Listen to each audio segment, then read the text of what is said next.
大家有冇睇到個現場環境啊？呢啲唔使講，梗係我哋叫做茶煲 shot，OK？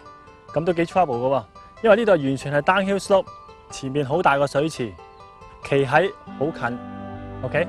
咁即係話，跟住個 green 嘅後邊咧又係長草喎。咁通常咧，我哋有兩種打法嘅。正常嘅打法，我哋跟翻 downhill slope 咁打。當然你唔可以用角度太直嘅棍。如果唔係咧，你飛咗過去之後咧，個波會有排碌喎。咁嗱，我試一次啦，放膽打。記住我哋個膊頭咧，跟翻個 slope，pick up 個 target， 咁然後打過去。哎呀，細力咗啲添，都幾危險喎。咁但係另外一種打法咧，睇下會唔會易啲喎？我哋攞支5號鐵，唔使驚啊，夠膽得噶啦。憑我哋嘅想像能力 ，OK？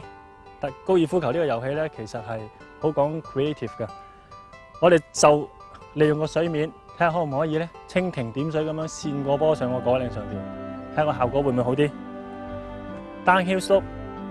膊頭跟翻，咁之後我哋嘅力喺左腳 ，OK， 我哋試下揈埋去啦。你只要做夠 practice swing， 有信心咧，應該都冇乜問題嘅。嗱，你見到呢個波上咗果嶺，雖然唔係近期，但係喺果嶺度你好容易咁 one putt 或者 two putt喎，啱唔啱？下一次不妨試下大膽啲。